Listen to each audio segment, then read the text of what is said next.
You know, right. Nick Durst here with Joe Calabrese. And Joe, when it comes to journalism, our guest is as good as it gets. Yeah, he is as good as it gets. I mean, the extensive list of accomplishments and things that he's done in his career is absolutely tremendous. Another Syracuse alumni on the show, so we've had our experience in interviewing Syracuse alums. So great broadcasting school, another great alum from there. Longtime columnist for the NFL. He's been working at the New York Daily News. He got his break and started at the Dallas Morning News. He is an NFL Hall of Fame voter. He was a insider for Inside the Inside the NFL on HBO from 1989 to 2001, an original panelist for Yes Network's This Week in Football. You might have seen his work published in places elsewhere, including The Athletic and Sports Illustrated. Co-author of multiple books, including New York Times bestseller Brady vs. Manning. And we're very, very excited to have him on. Like I said, an extensive list of accomplishments. Gary Myers. Gary, welcome to the show. Nice to see you. How are you doing today?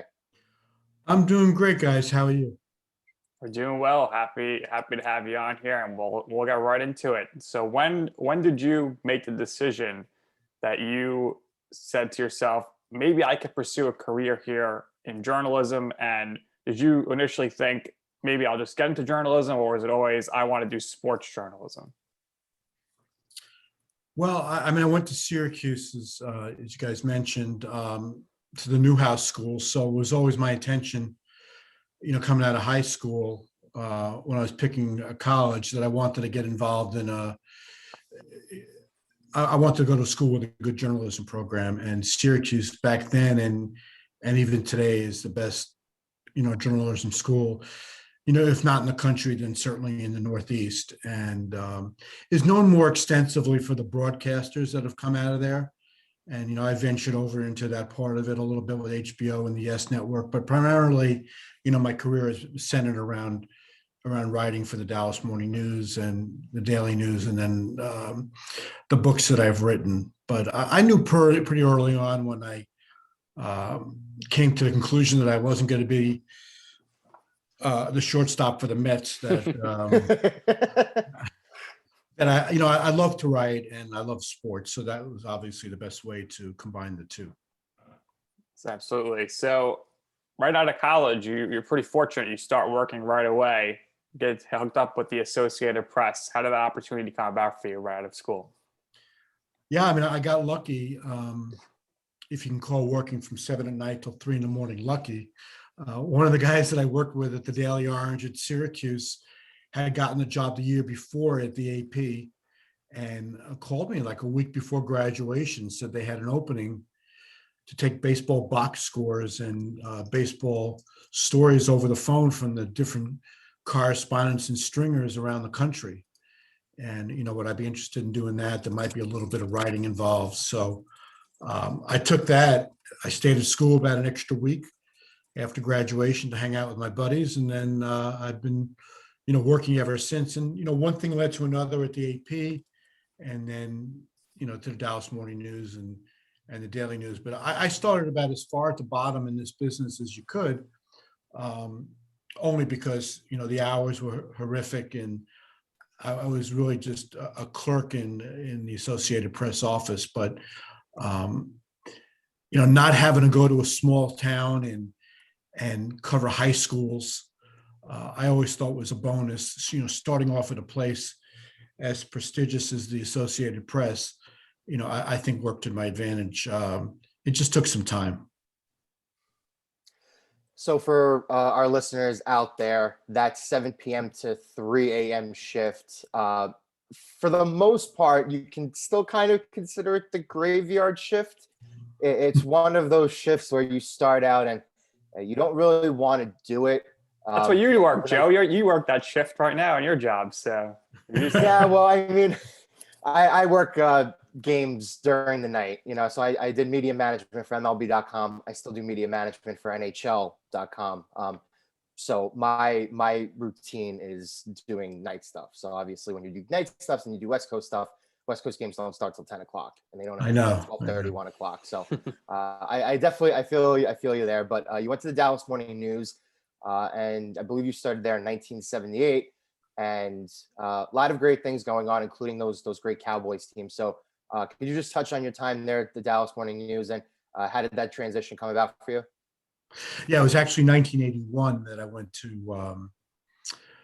the Morning News. So in 78, the AP moved me over to cover New Jersey.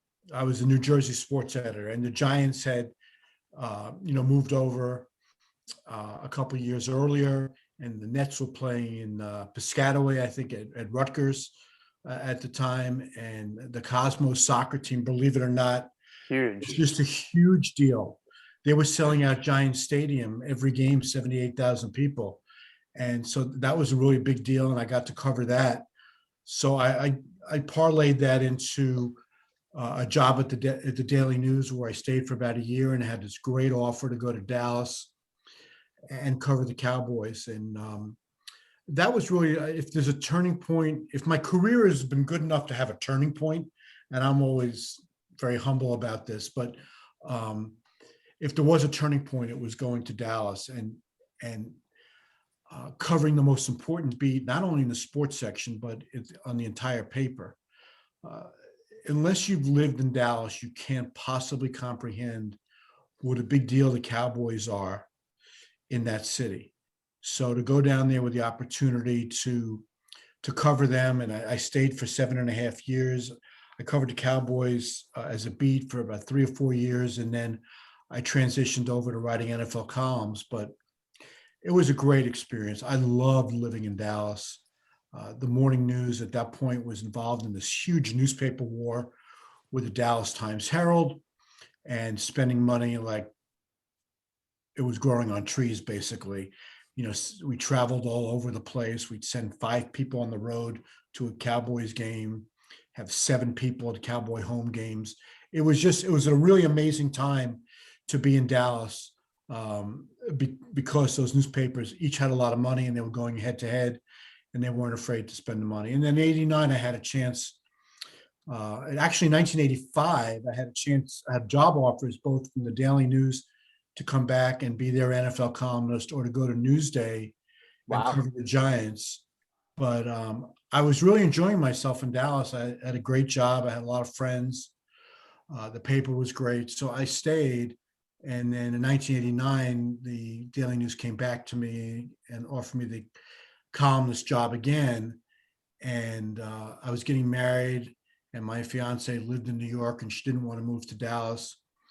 And so it all kind of fit into place. And at the same time, HBO offered me the job to be their insider on Inside the NFL. So I really, at that point in my life, I wanted to move back to New York. Interestingly, guys, I came up with this plan before I got the job offer from the Daily News, that the Morning News, I had gone in to speak to the sports editor. His name was Dave Smith, one of the real giants in the business. And I laid out a plan to let me be the New York correspondent for the Dallas Morning News. Again, because we were covering everything in those days. And I showed him how I can save him money. If the Mavericks had a 1-game road trip to New York, he wouldn't have to send a Mavericks writer. I can just do that. I'd still be the NFL columnist and travel out of New York instead of Dallas. I wasn't writing a lot of Cowboy stuff at that point, because we had our own team of writers covering the Cowboys. So we had actually already agreed that I was going to move back to New York and be their East Coast correspondent. And then the Daily News called me pretty much at the last minute and offered me that job. And one of the hardest things I ever had to do was go in to the office of the sports editor at the Morning News, who had really accommodated me, because he knew I wanted to get married. He knew I wanted to live in New York. And I was there to make all these plans to move back based on the Morning News being so cooperative with me. And at the last minute, when the Daily News said, "Hey, this job is open again that we offered you 4 years ago, would you be interested this time?" It just made more sense to me to live and work in the same city. So I had to go in and tell the sports editor of the Morning News, I really appreciate everything. It's been great, but this is really going to be better for my life and my career. And he understood. So I guess you made a lasting impression in your year as the Giants beat writer in the Daily News. Was the sports editor the same person when you were there in July of 1980 when you started there? When you came back, they remembered you. Is that how they got in contact with you? Well, actually, a long time had passed. I mean, by the time I left the Daily News in the summer of '81 until I came back in May of '89, all the management people were gone. You know, the sports editor, the assistant sports editor, the executive editor of the paper, the managing editor of the paper. There was really nobody left from my time there. I mean, there were some writers that were still there, but the sports editor was Vic Siegel. I don't know if you guys remember him, who I had a relationship with just because he was an old-time New York sports writer, and I always used to see him around. And he had been promoted to sports editor, and he was the one in '85 who offered me the job that I turned down, and then he came back to me 4 years later. So I was really fortunate that I had a good relationship with him, because you usually don't get two chances at the same job. But I will say this, and I've told everybody this: the best job I ever had was at the Morning News covering the Cowboys. It was spectacular. It was a great experience working for a great paper with great editors. We had some tremendous, just to give you an example, Tim Kirkland, who works for ESPN, was our Rangers writer. Mitch Lawrence, who later followed me to New York, was our Mavericks writer. Gene Wojciechowski, who works for ESPN, was our feature writer. Dan Barrero, who was a great writer, is now like the #1 radio host in Minneapolis. He had gone to the Star Tribune from the Morning News to be a columnist and did that for a lot of years. And then he got a radio show and is now, the #1 guy in Minneapolis. Barry Horn was a great feature writer, Mark Blauchen. I mean, we really had a tremendous staff in Dallas. And because most of the people that worked there were not from Dallas, we really bonded because none of us really had family there. So it became like a fraternity, which is an atmosphere that I had never experienced prior to that or since then. It was just a really unique experience in Dallas. So Nick and I have had a lot of people on this show, a lot of people from Newsday, a lot of people from the Star Ledger. And as you in the industry a lot of people now who work all across the country made their start there. So it's funny you mentioned all those great people that you worked with in Dallas. I mean, I'll say all-star team, but in your case, a bunch of Pro Bowlers. The first guy you mentioned, Tim Kirkland, is a really good friend of our show, and he was the first person for us who came on twice. So he's always going to have a special place in our heart. But I mean, that's absolutely tremendous. I mean, like the talent down there you worked with, and that you got to share experiences with. I mean, those experiences, I don't think they come around too often anymore. Joe, I'm going to tell you this, and I'm going to tell you this great story only if you guys promise me one thing. Next time you have Tim Kirkland on, you have to ask him about this story, okay? Absolutely. Absolutely. Okay. So this is, I think it was the end of the '81 season. It might have been '82. I can't quite remember, but Timmy was covering SMU. So maybe it was '81 because he got onto the baseball beat pretty fast. And even today, he still looks like he's about 25 years old. Yes. But back then, he looked like he was about 15. And Ron Meyer was the coach of SMU, and he was about to take the job as the Patriots coach. He was being hired by New England. And Tim was covering SMU, but he hadn't been doing it that long, so he didn't really have a relationship with Ron Meyer yet. And again, remember, he looks like he's 12 years old at this point. And Timmy's got that squeaky voice, so he sounds like he's 15, Right. So the sports editor says, Tim, I want you to go to Ron Meyer's house and go knock on the door and just flat out ask him, are you taking the job with the Patriots? So Tim, and that's a tough thing to do, right? Especially if the coach didn't really know him at that point. So he knocks on the door. Meyer opens the front door. He says, Coach, Tim Kirkland from the Dallas Morning News. Ron Meyer turns around. yells to his wife, honey, did we pay the newspaper guy yet this week? He thought Tim was, his newspaper delivery guy. And trust me, he looked like one. But he was extremely talented and very funny guy, as I'm sure you've experienced with him. Yeah, But, he's told us a lot of great stories too. Oh, he's tremendous, and but that is definitely a true story. We never let him forget it. I haven't seen Tim in 15, maybe 20 years now, but our desks used to be right next to each other at the morning news, and he didn't stay as long as I did. I think he went to maybe Baltimore next, and then Boston, or the other way around. And then he was at SI for a while, and he's done great at ESPN. And he's such a good guy. Yeah, no doubt about that. One of the best of the business. What was the biggest difference for you? Not necessarily the beat wise, but in going to a Giants training camp or covering a Giants game versus Cowboys training camp and Cowboys games? Well, Nick, first of all, the Cowboys held training camp in Thousand Oaks, California, which is about 50 miles northwest of LA. So, and notice when camp was like 6 weeks long. 2-a-days, everything. Yeah. I mean, so we'd leave in the middle of July. First couple of years, I actually stayed in the dorms where the team stays, not in the same dorm, but dorms on campus, which was just a horrific experience. Being back in a college dorm was terrible. No air conditioning, terrible food. Well, actually, the food wasn't that bad because it was the same food they were serving it to the players. So they're catering. So it was a step up from, regular college food, but staying in the dorms just brought back memories of being 18 years old. And then, of course, there were the 2-a-days. And then because we're in California and on Pacific time and Dallas is on Central time, I'd wake up every day for practice and I was already 2 hours, I'd already lost 2 hours in the day. Practice wouldn't start till 9 o'clock in the morning. So that was like 11 o'clock in the morning in Dallas. Now this was way before the days of the internet. But because of the time difference, I'd have to be done writing for the first edition by say 5:30 California time. And the second practice wouldn't be over till around then. So it would mean I have to get most of my work done between practices, which was about 3 hours. So the day was really condensed as far as writing time was concerned.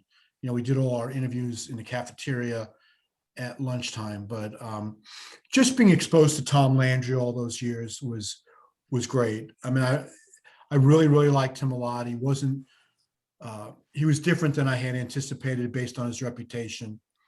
He was very friendly and open and honest. And I can't say he was the warmest guy I've ever met, but he was always very respectful and helpful. And then the difference on the game day, the difference really was, like I mentioned before, how many writers we had at games. Right.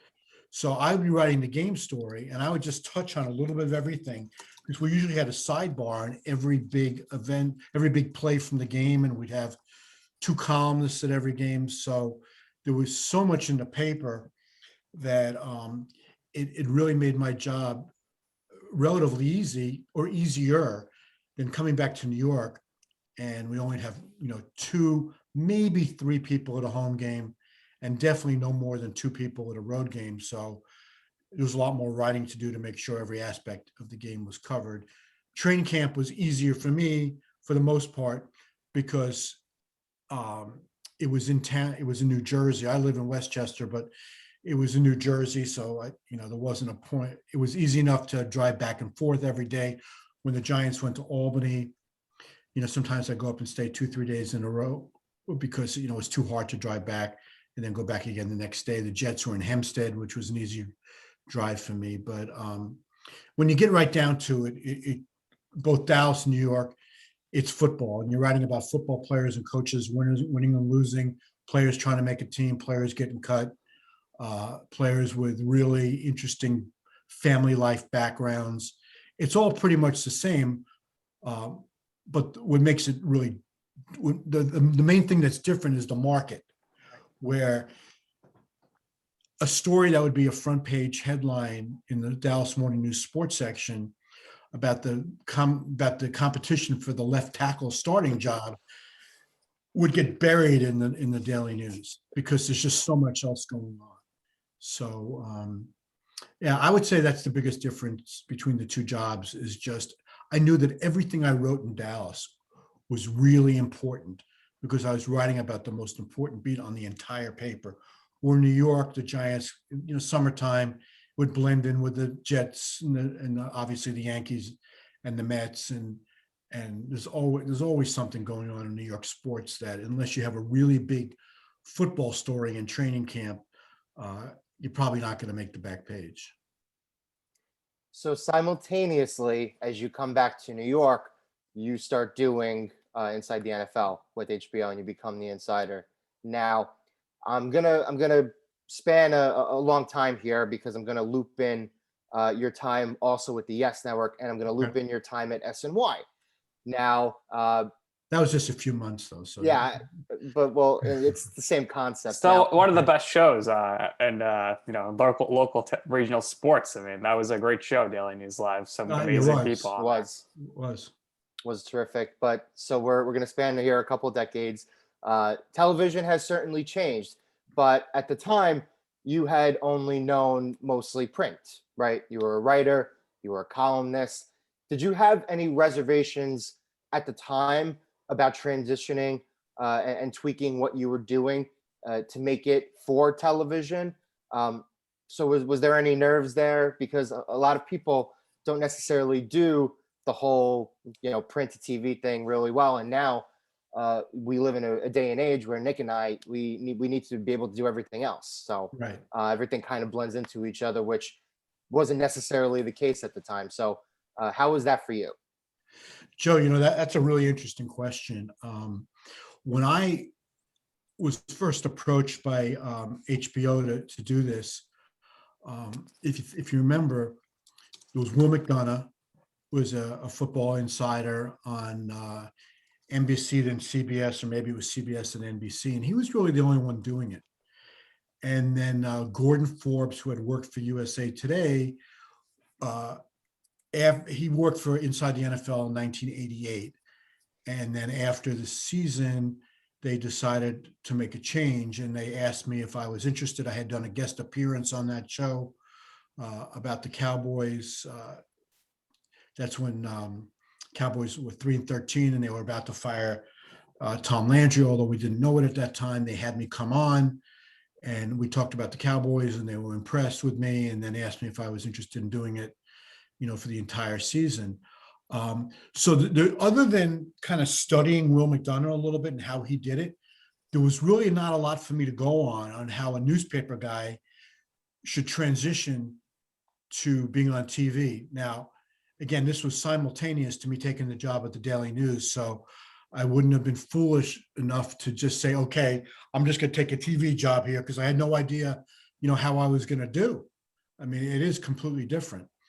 And it wasn't the easiest transition to learn how to do television. I mean, there's so much you have to concentrate on and realize, the camera's always on you. So you have to, now we taped the show. So if I screwed up, I got to do it again, but you don't want to take advantage of that too often. Right.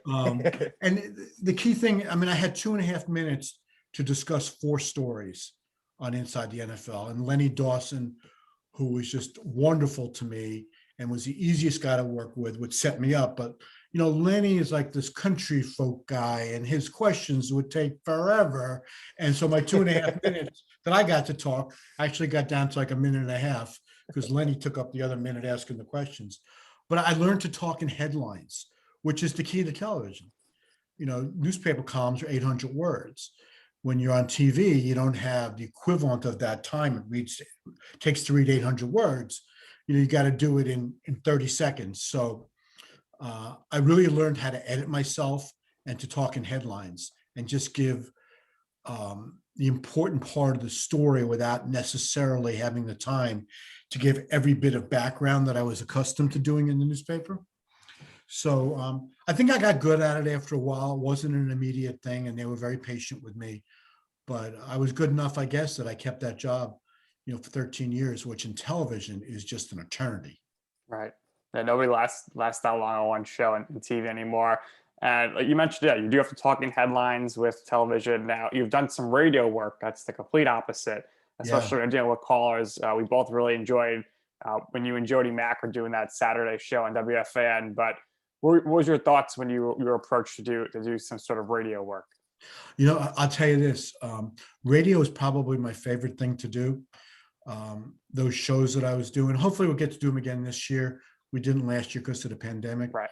But I just find radio, it gives you the chance to really express your opinions in what I would consider a very relaxed atmosphere. So I enjoy talking to the callers. And Jody Mack, who I did most of the shows with, I did some with Eddie Coleman. Both of them are just such pros and so good they were so good at setting me up and deferring to me on some things. I really enjoy doing radio, and I hope to do more of it. Like I said, again, completely different than TV, because in radio, you want to be able to tell your stories and engage the listener and be entertaining at the same time. In TV, I mean, you try to be entertaining, but the time constraints are much different. Absolutely. And again, every medium, everybody would think, oh, well, it's all the same. You're just talking about sports, but it's very different. What was your approach here when you came to writing your books versus writing columns? Obviously, it's much more in depth, more research. So what was your process like? I'm impressed by the questions. I mean, you guys did some research here. I have a really good friend that I work with at the Daily News. His name is Wayne Coffey, and he's written, several books. And before I wrote my first book, his advice to me was, let it breathe. And what he meant by that is we're so accustomed in the newspaper business to kind of getting, unless you're writing like a 1,500 word feature, the Daily News used to have the end zone at the back of the Sunday sports section when you'd get to write a little bit longer. But for the most part, you don't have that opportunity in newspapers. You have to just kind of tell the story quickly because of the space. So Wayne's advice to me was, you're writing an 80,000 word book, let it breathe. You don't have to get beginning, middle, and the end all in the first 1,000 words.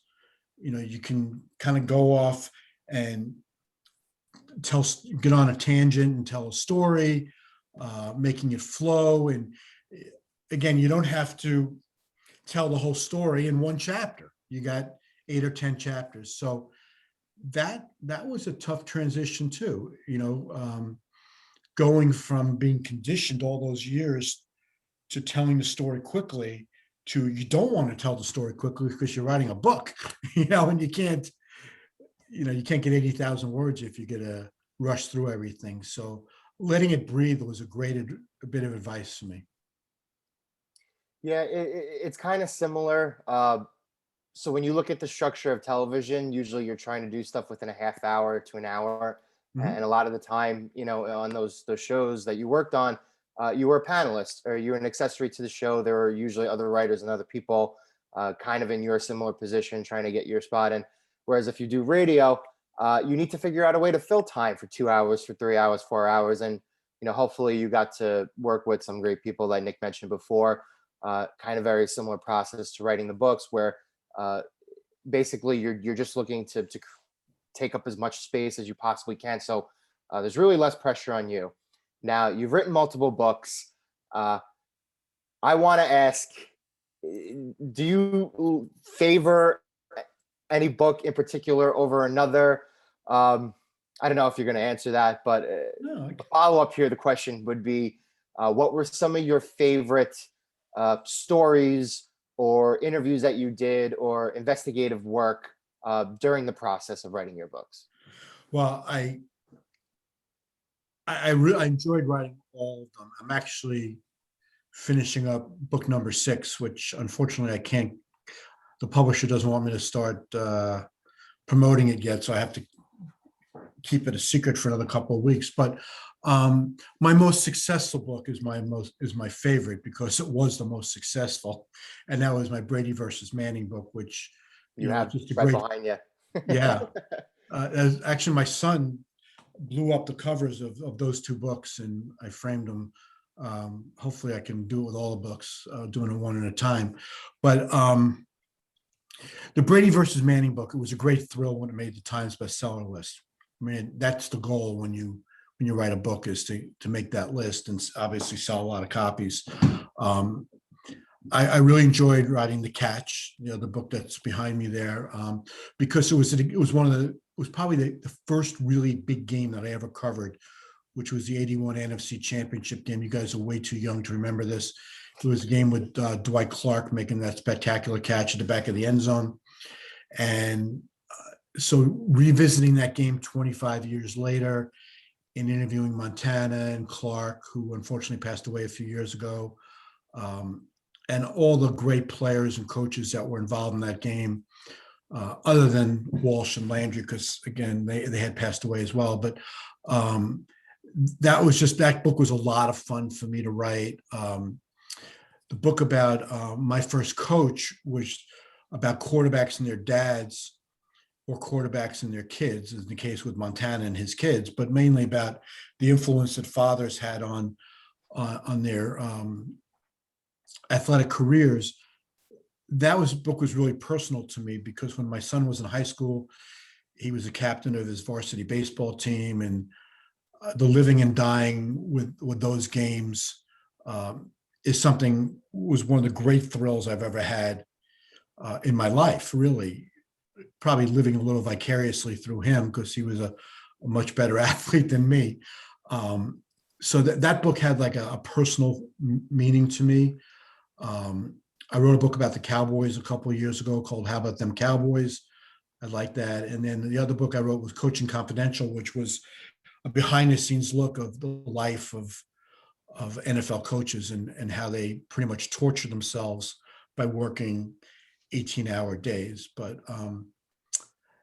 the other part of the question was, about the favorite interviews, or I tell you what, it was probably, there's really nothing in second place when I picked out my favorite one. It was driving with Tom Brady from Gillette Stadium to downtown Boston to interview him for my Brady versus Manning book, where he is excellent at driving and paying attention to questions and paying attention to the road, most importantly. That's great. And we had just enough traffic that I got about an hour in the car with him, and he was great. I could not have done the job I did with that book without Tom's cooperation. I would have been able to write it, but his cooperation really made the book. And Peyton, not as cooperative, but good enough. But that interview with Brady is probably the one that stands out of any interview I've ever done in my career. So what is it like when, I guess, the publisher comes to you and is like, okay, we got the book coming out. Now we're going to go full-fledged here. You're going to go on all these shows, all these media outlets to promote the book. I distinctly remember, you did an interview for Brady versus Manning with Mike Francesa, and Twitter was in a frenzy because you're giving out little tidbits about how Parcells maybe was going to take Brady, and then Manning could have maybe been a Jet. Twitter is going crazy. I would assume that helped in a sense to with the sales in the New York market. But what is that whole press junket like for you when you're promoting these books? Yeah, well, it's very important. I mean, I appreciated Mike had me on for my first 3 books, and the hour with him in the studio, and he was enjoying it enough that he would be waving off the commercials and the 2020 updates, and we just did like an hour straight. Yeah. Which was a good sign for me, because it showed how engaged he was. And the thing I learned about Mike is the exposure I got on his show was so valuable. And you can always tell by the Amazon rankings. They rank where you are in terms of how many books are sold. And my number always jumped way up after an appearance with Mike. And so his show had a lot of impact. But what I learned about Mike, the first one I did was the catch book. So it was the 49ers and the Cowboys. I knew much more about this than he did. I lived it. I covered it. I spent a year researching the book. But with Mike, and I used to do something, he and Peter King and I used to do his Sunday morning radio show, that NFL Now or whatever you call it. I did it for like 7 years. And so I was on every Sunday morning with Mike during the football season. So what I learned about with Mike is you always want to let Mike think that he knows more than you do. Because if you don't, then he gets a little defensive and he starts challenging you on things. So even though with this catch book, I had to know more than him, right? I knew more about the game. I knew more about the players. I knew more about the background. But if he wanted to sit there and tell me stories about his interactions that he had with Bill Walsh and Tom Landry, I never looked at it like, Mike's talking too much, which he always did with his guests. He basically asked a question and answer it, right? With me, I was fine with that because he was engaged, which was good for me. And he always had something interesting to say, which then I can bounce off of. But Mike was just different than, say, if I was talking to Michael Kay or just doing out of town shows, because he, not that anybody else isn't knowledgeable, but Mike likes to tell you how knowledgeable he is. But I was always fine with that. I didn't have like an ego with that I have to prove that I know more than Mike, because he was just being very generous with his time. And he was the one that was helping me sell books. So if he wanted to let his audience know that, everything that happened on the play where Montana threw it to Clark, go for it. If it was helping me sell books, and it was, and and the thing is, I always enjoyed going on with them, because I knew, how the worst thing is going on with a radio host and they say to you, okay, so you wrote the Brady versus Manning book. What's it about? When they haven't read the book, that they haven't even read, the press, the PR release on it, where you always give some anecdotes to give them some topics to talk to you about. When they just go into, well, tell me about the book. Where with Francesa, he'd always say, you had this story about, Belichick and Brady, this is what I remembered from it. How was it explained to you? I mean, that's always better than someone just throwing you out a generic, like, why'd you write the book? Or tell me about the book, that kind of thing. So I thought, Mike was always great, not just with me, but I thought when he interviewed authors, he always went into it having read the book, which you can tell, and asking good questions. So yeah, we'll certainly miss that he won't be on his show for the next book, unfortunately. Yeah. But, who knows? You never know with Mike. No, you don't. So you've mentioned through the years a lot of really great coaches, obviously Parcells and Landry. You just told us that really great Tom Brady nugget when you were doing the research for the book. Are there any other players or coaches or even people in the media through the years who have treated you well, been very open with information for you that made your job easier, or that were just really a great interview or a great time in general? Yeah, I mean, sure. In Dallas, I had my group of guys that I became very friendly with, and were always very helpful to me. Everson Walls, who later played for the Giants and had that huge tackle of Thurman Thomas in Super Bowl 25. He was my go-to guy in the Cowboys locker room. Drew Pearson, who just got into the Hall of Fame, was one of my guys. I mean, always had something interesting to say and would tell me stuff that he wouldn't tell others, which is what you're always looking for when you're covering a team, right?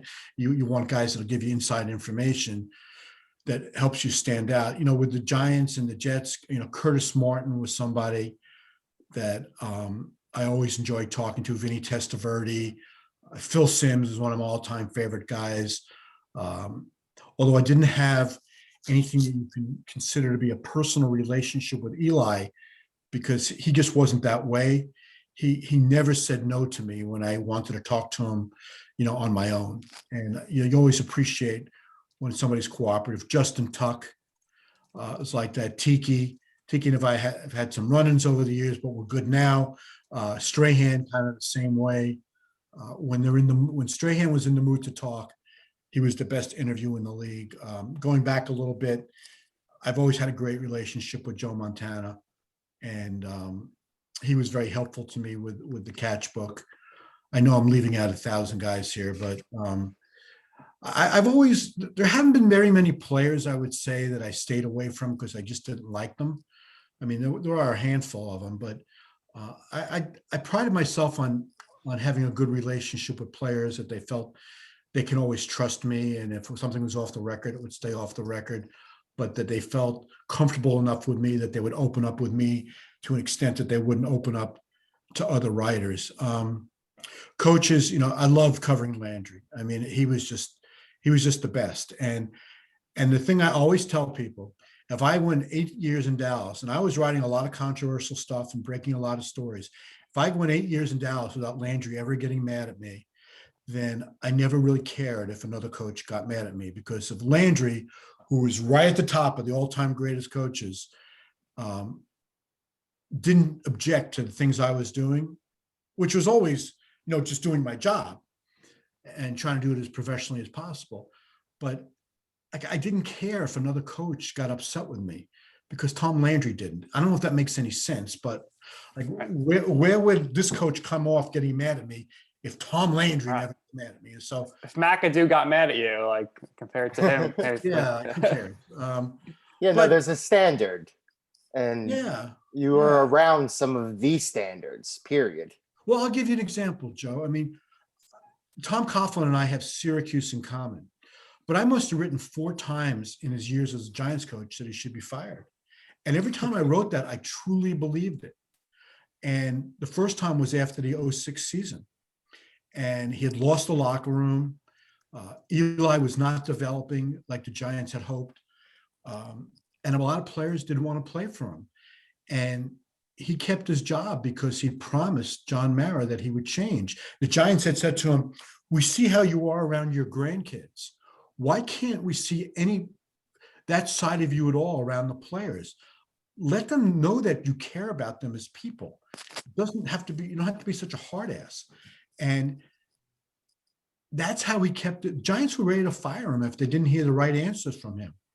So I know how close the Giants were to letting him go. So I never felt bad writing the column that he should be fired. But it did cause a lot of friction between Tom and I, which was unfortunate. But it was, whenever I write columns like that, it was never anything personal. I was just as a columnist, you're paid for your opinions. And my opinion was that he wasn't the best coach for the Giants at that point, because the players didn't want to play for him. And if the players aren't playing for you, then it's over. All credit to him for doing this incredible transformation and becoming a player's coach. Strahan hated him at the beginning and loved him at the end. I mean, so that's not an easy thing to do. But, so Tom got mad at me, many times over how many years he was here, 11, 12 years. But honestly, if a player got mad at me, but I knew the standards I used to write a column, and it was never writing a negative column about somebody who wasn't cooperative, like a lot of people in this business have done. They take out their personal feelings on a player or a coach because they don't cooperate with them by ripping them in the paper. I never, ever did that. So I was always able to live with myself when I was critical, because I knew I was writing it for the right reasons and not because, I had a personal agenda.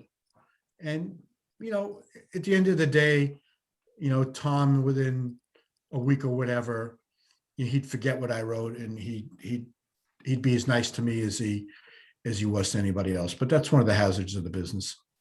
Yeah, I would say it comes along with the job description. Sometimes you're gonna hurt people's feelings. It's unavoidable.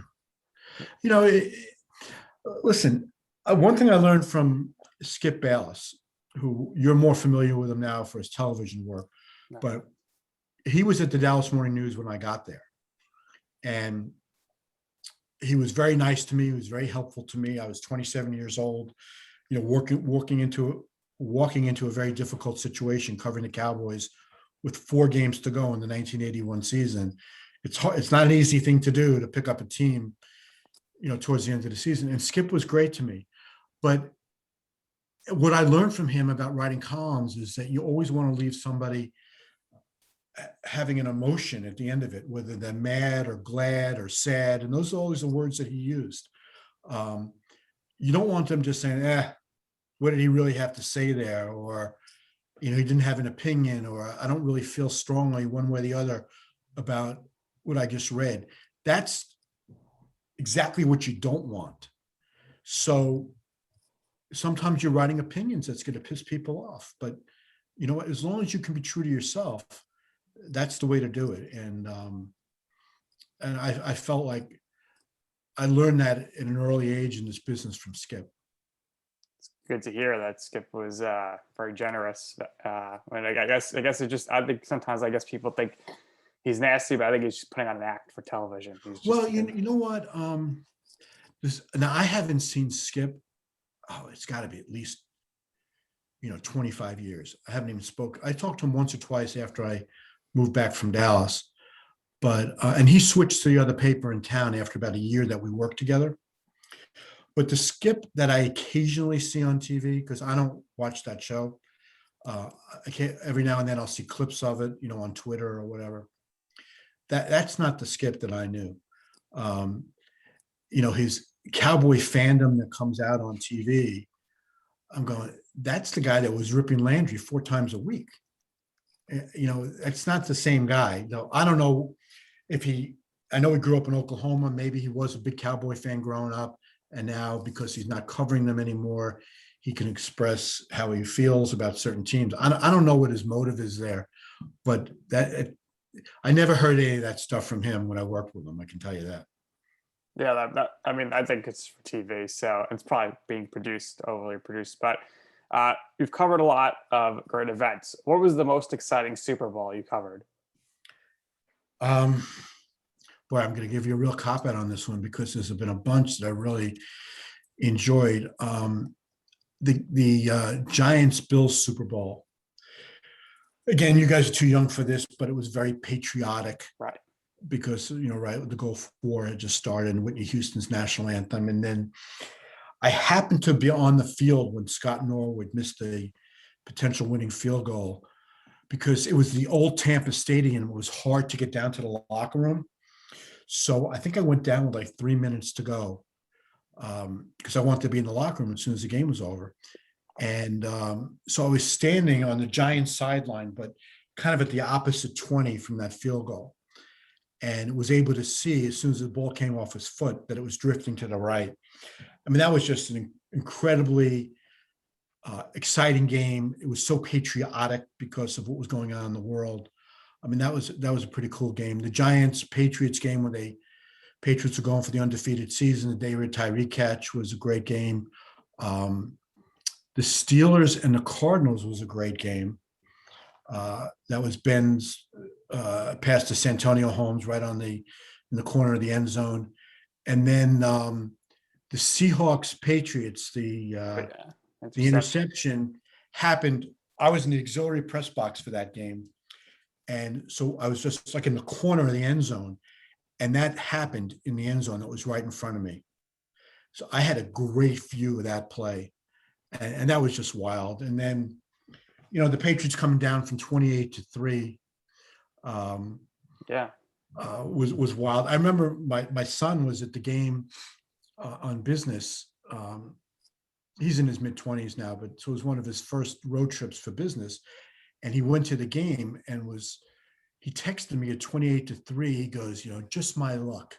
I've come to the worst Super Bowl ever. And at the end of the game, he writes me back, this was the greatest game ever.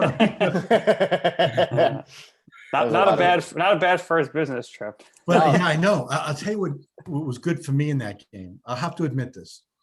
My Brady Manning book was coming out. That game was in February of 2015, and my book was coming out in September of 2015. And I have to admit, it helped the book to have Brady win that game because he hadn't won a Super Bowl since the '04 season. He'd lost twice to the Giants since then.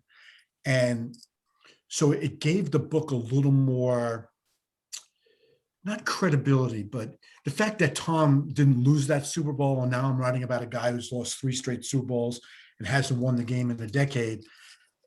It gave that book a little more oomph to it.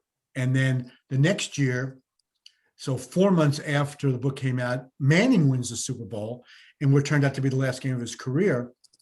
So that book, generated a bunch of Super Bowls for Tom and one last one for Peyton. Yeah. That's absolutely, it's a great point. Definitely came out at the best time. Yeah. So you have, again, a very extensive career in writing, and you have experience writing for newspaper, and the industry is very slowly drying up. Everything is becoming much more digitized, and however you want to describe that. You've written books, and I mentioned at the very top, you've written elsewhere too. You've had stuff published in The Athletic, you've had stuff published in Sports Illustrated. So, I mean, your name has always been out there as one of the prominent, NFL go-to columnists, really everywhere. So my last question to you is, because the industry has changed so much, especially here in the last 10 years, what would be your best piece of advice to somebody coming right out of college who is looking to do this? Because those graveyard shifts, not so much, they don't exist. I mean, they exist, but not so much anymore. It's very hard for somebody to get that job right out of school. Obviously, you're not going to be writing articles for The Athletic. You're certainly not going to be writing for Sports Illustrated, ESPN. A lot of these other media companies have popped up. You see a lot of people going to places like The Ringer now with Bill Simmons. And so now that the industry has changed, and now that the entry point for these jobs has kind of changed, what would be your best piece of advice for somebody coming out of college who wants to write for a living?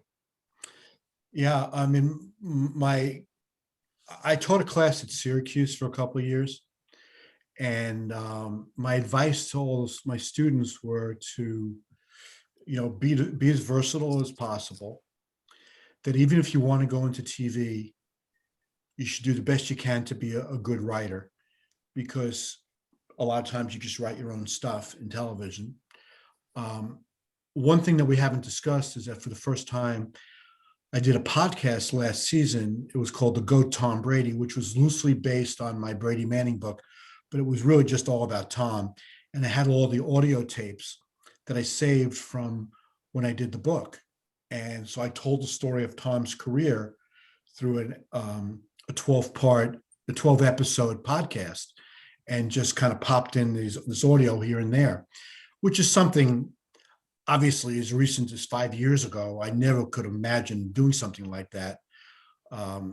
So I'd write every episode to about 2,500 to 3,000 words. And then I had to go back and through my tapes and find the ones I wanted to use, and then send them to the producer to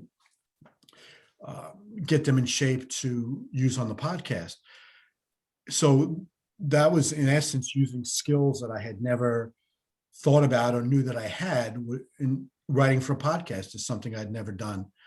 But I think it's really important to be very open-minded when you're getting out of college on what your first job is. The most important thing is to get that first job, which isn't the easiest thing to do. And then once you get it, to build off of it.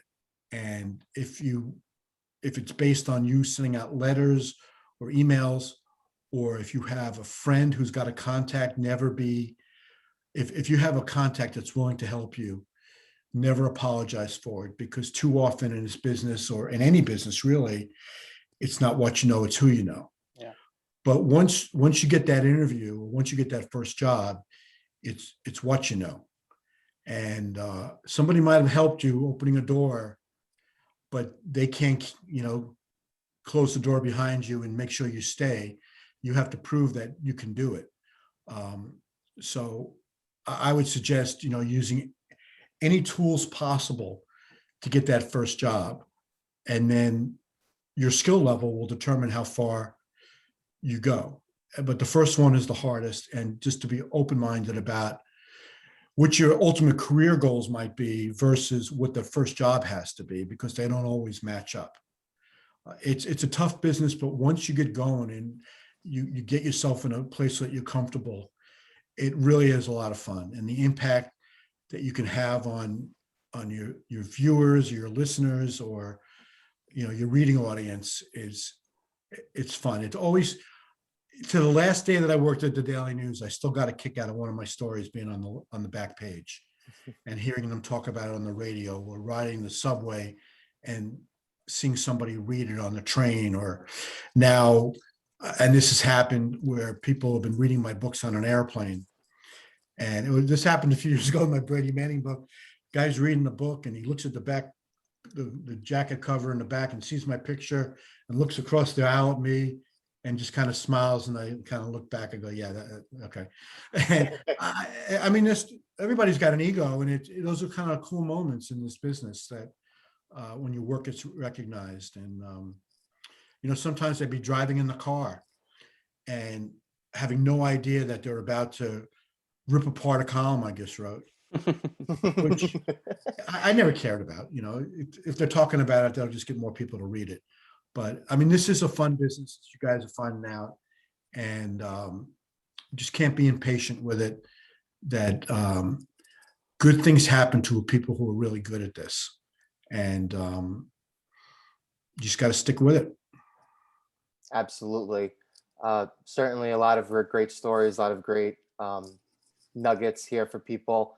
I think it was great that you mentioned the GOAT there at the end, because I think, you consider it a podcast, but you treated it as if you would an audiobook. And I think using it as an extension of the actual book that you wrote, and, describing that was really important here. But we're going to let you go, Gary. Thank you for joining us. We really, really appreciate it. There was a lot of stuff that you share with us, and I'm sure there's stuff that you would want to promote, but unfortunately you couldn't. But if there's anything else that you can, if there's anything else you could, go ahead. The floor is yours. You're more than welcome to. Thanks again for doing this with us. Again, we really appreciate it. Hey, Nick and Joe, I enjoyed it anytime. All right. Thank you, Gary. So everybody go out, keep an eye out. Gary's got a new book coming out at some point, but The Catch, Coaching Confidential, Brady versus Manning, My First Coach, and How About Them Cowboys are all available. So go buy those books. So that's going to do it here for this episode of You Know I'm Right. For our special guest, Gary Myers, for my co-host, Joe Calabrese, I'm Nick Durst, and this has been You Know I'm Right.